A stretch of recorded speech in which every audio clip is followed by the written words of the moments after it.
Greetings and welcome to Magic with Tamala Farron. Today we're going to discuss about gathering herbs. In the next couple of weeks, I will be going out into the forest and into the fields and gathering herbs, and I will take you along with me. And we will show you what to gather, how to gather it, and teach you how to hang it. And down the road, I will teach you after it's dried how to grind it up and jar it and store it so that you will have a complete apothecary, all for magic and all for you. But we will be going through all sorts of areas and gathering, and you will meet some of my family and friends doing it. And we will teach you what different things are and what they're good for. Similar to what we did last year, but more so with a connection of thanking and experimental and showing you what there is and how much you should take of it and how much you need to. It will benefit you in the long run, because when you go out and you buy all these different herbs, it's costly. And I was brought up that if you go out into the fields and the forests and you gather what you need for harvesting and for magic and for medicinal, because I use a lot of different herbs to make teas and whatnot, blending of teas. And for magic, you use the different herbs for whether it's dream pillows or it's poppets or it's mojo bags or it's candles. There are so many different things that you can use it for. And if you're saving all that money by going out in the fields and in the woods and by the water and gathering what you need, letting it dry in your house, trust me, anybody that's ever been to my home when it's harvesting time, I've got herbs hanging everywhere. It's just a part of who I am. And when I take them down and I start grinding them, I place them in jars. And at that point, I have enough storage. By November, I have enough stored away that'll do me till the next gathering season in the summer. And it really does help. Like I said, I was brought up this way. It is the only way that I really know. Like, I'll go and every once in a while buy something that doesn't grow around here that I really like using in magic.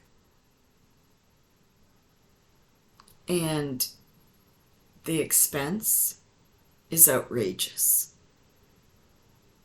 I find a lot of stores really up the prices, knowing that you can't get it here locally.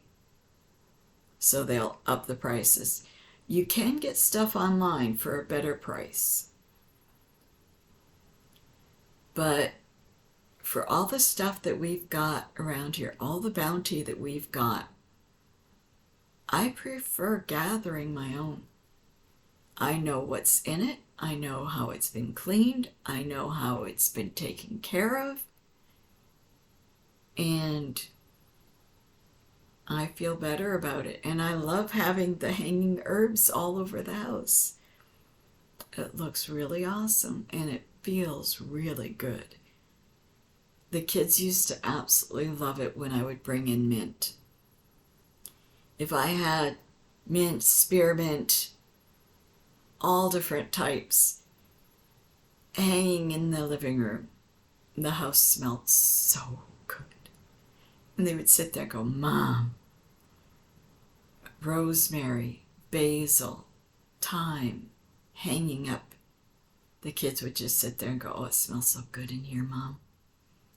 And that's what you do. I mean, you have a garden, you grow these things, you enjoy them. So why not do that with all the different magical herbs that we can use that are growing in fields, wild.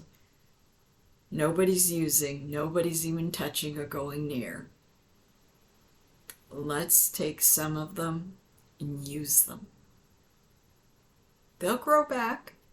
I didn't say dig out the plant and devastate it. I said trim and hang. You can leave the roots there. It will come back year after year. And that utilizes part of the bounty that Mother Nature's given us. And it works really well for everybody involved. So expect a couple videos like that in the coming weeks. I know my sons are coming down and we're gonna just fill up the roof of their car. Poor guys.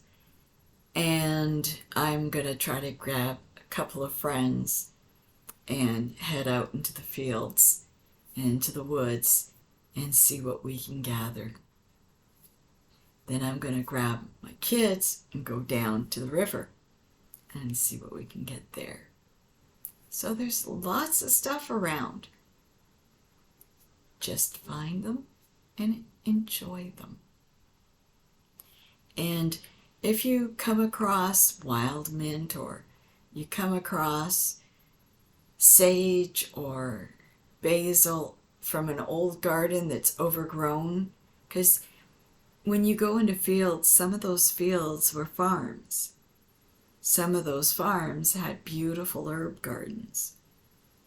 And you'll find different herbs growing beautifully, like old, healthy stock plants. When you trim some of those, bring them home, take off the bottom leaves and put them in water, they'll root and you will have your own plants. And you know that they're from sturdy stock because they've been there for so long. It works. But in the same process, enjoy. And if you're already gathering, wonderful. I know I'm starting to. So we'll have some videos up for that. And hopefully I will be posting pictures on Facebook showing you the different things I'm bringing in. And that will help you as well. You take care. Have a blessed night. Please click like and subscribe. So motivate.